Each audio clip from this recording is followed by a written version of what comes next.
Hey guys, I'm Reckless Airsoft, and today I'm going to be putting a Polarstar F2 in a G&G airsoft gun. The tools you're going to need is a screwdriver set, 2 hammers, punches, a really long Phillips head screwdriver, and hex keys. First, start with taking out the 2 body pins. For installing the Polarstar, you're not going to need to mess with your barrel or your upper. Next, you're going to want to remove the buffer tube from the body of the gun. To do that on a G&G, you bring this all the way back, pull this pin down, you can slide this off. Now that your buffer tube is detached, you can clip this zip tie.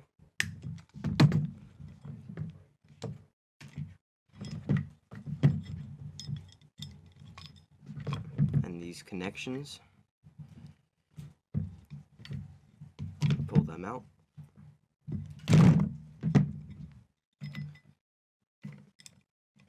And you pull this black wire out of the end of the MOSFET. Now your buffer tube can completely detach. Next, you're going to want to take a 2mm hex key to remove this base plate so you can remove your engine.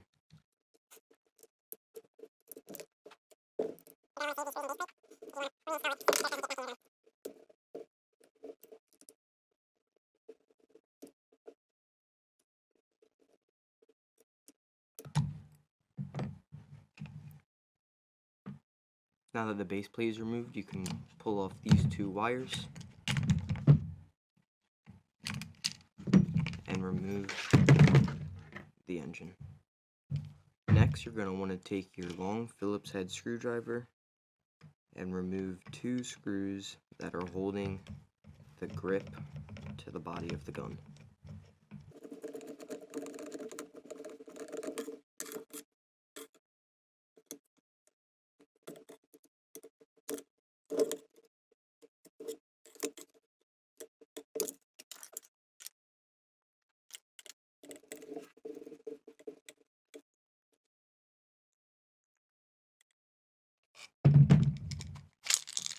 Next, you're going to want to remove the mag release with a 1.5mm hex key.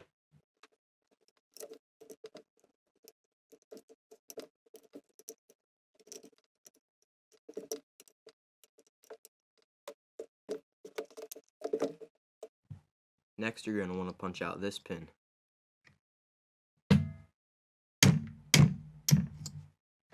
Then, to remove the gearbox, you set it at a 45-degree angle between safety and single fire, and you'll be able to wiggle it out. To split the gearbox, you have to remove all of these screws.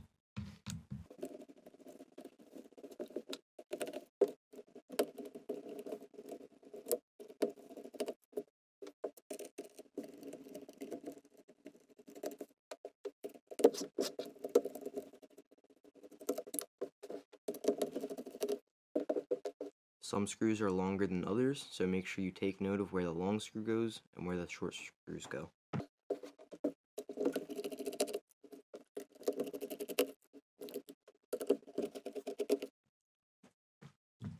Now you're going to want to split your gearbox. You can take a flathead screwdriver and just pry it open. Make sure you watch for the spring that might come flying out of here when you open it. The best way to prevent that from happening is sticking a screwdriver down there.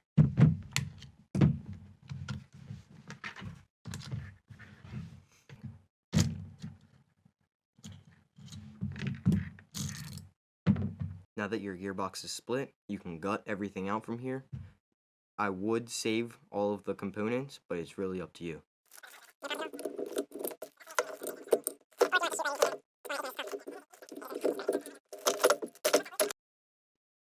Now you're going to want to remove everything in this other half of the gearbox.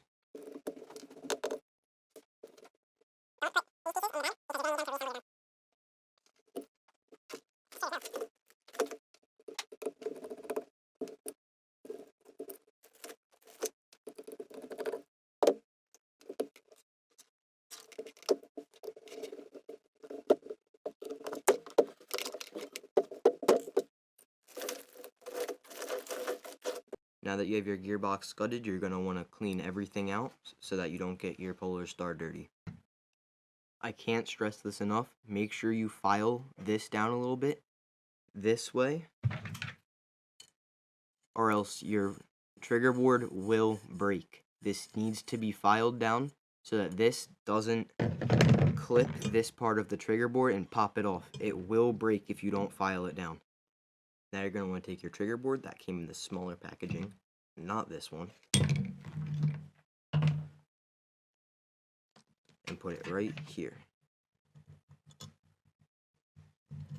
Now you'll take one of the screws that you took out of here that has the flat bit on the edge of it, put it in that hole, and screw it in. You don't need to overly crank it, but just tight enough so it doesn't wobble when you touch it. Now you're going to need to use a Dremel to open up this center hole just a little bit without coming into contact with any of these outer holes.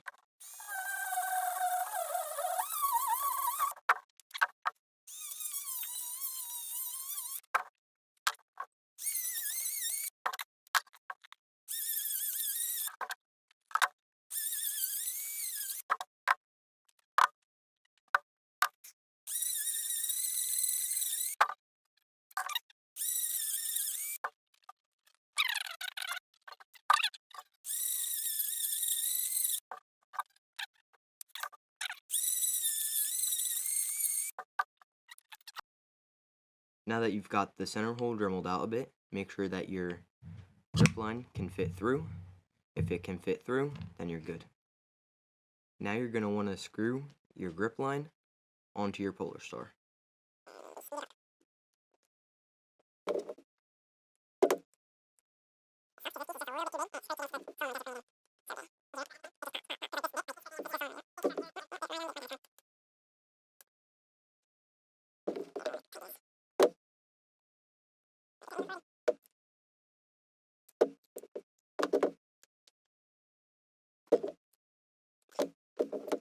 Now that you've gotten that tightened down, you can put your Polarstar into its new home. You can route this down the bottom. You're going to need someone to help hold that when you put the shell back over. Now this top wire, if you're looking at your manual, this top wire will go to this bottom port right here. The bottom solenoid goes into the top port. Now you're going to want to take your FCU line and plug one side into the bigger port. I suggest you bend it like this, 90 degrees, closely to the port, so you can slot it down in like that, and then just use a fingernail to slide it right into the port. And then you can also route this cable underneath of your grip line and out this back notch right here. Now to put the spring in, you put it through the hole and onto the pin and hold it down into its spot as you come towards the gun.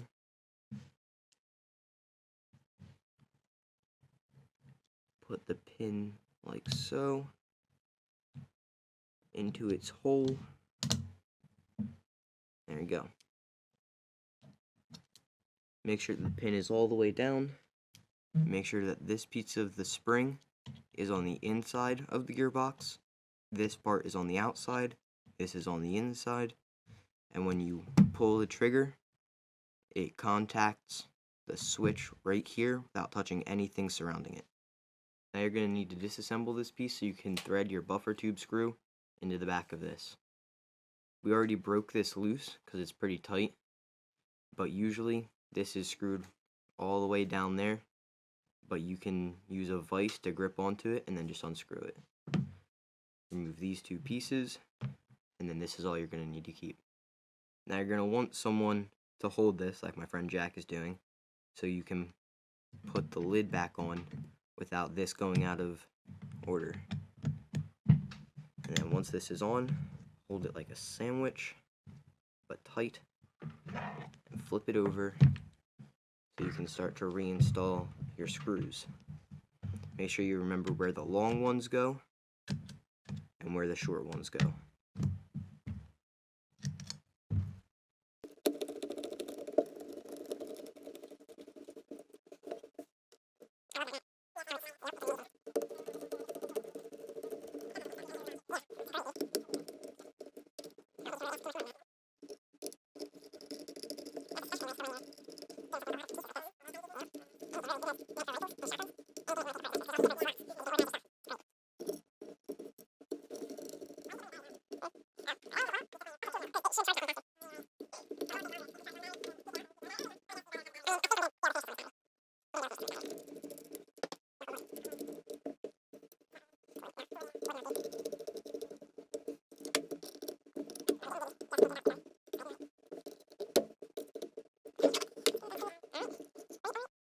Now to install this back into your gun, you first start by running this line through here and this cable through here. And then set this at a 45. Make sure this is just off of that switch. And then you can shimmy it back in to where it goes. Make sure your trigger still pulls. And then what I do is, once again, test it to make sure that your fire selector works. Put it like this. Single fire. Works. Full auto. Works. Now, to install your grip, you put this line through the hole that you dremeled out. Slide it up here. Line these two notches up with this channel. Slide it on like that. Now you have to put your screws in. Find these screws. Now you take a shorter screwdriver, preferably a magnetic one, and slide this down there into the hole and screw it in. Now you take the other screw and put it in the hole that has diagonal to the other screw you put in. Now it's time to put your buffer tube back on. So take your buffer tube, and you take your sling strap, put the cable through the bottom of the sling strap, put the sling strap back on. Now take your buffer tube, put the cable through the buffer tube, the other way, go through the bottom of the buffer tube, bring it through like that. Make sure your sling strap is on.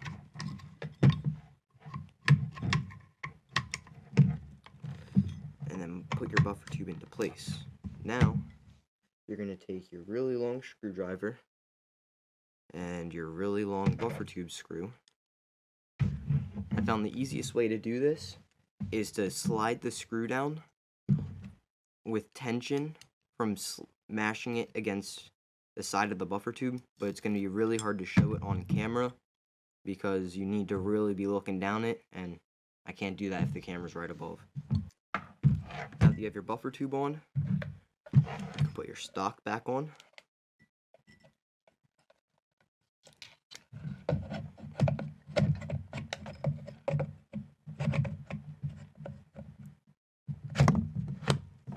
Pull this pin down.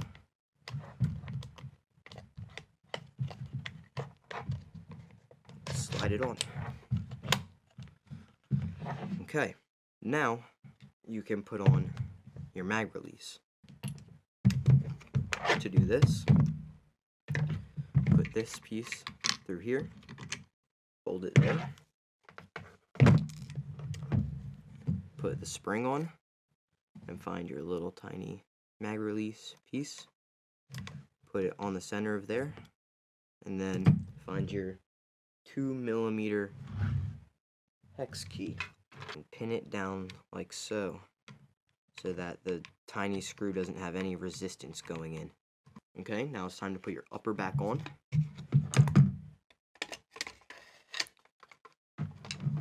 Put it on just like so. We removed this because we're going to be putting a suppressor on. It's not needed, but it will make your gun sound a lot quieter. Now you can pop this pin back through.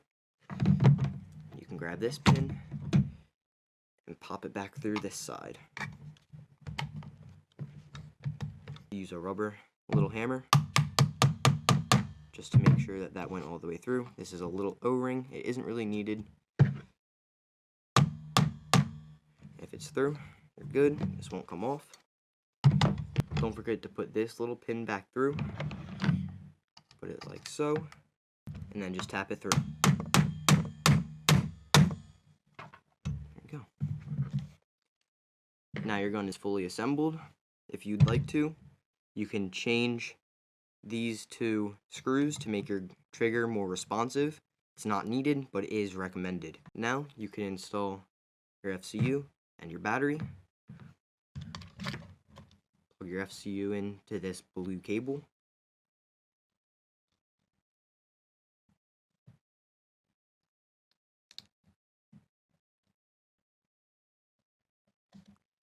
Like that.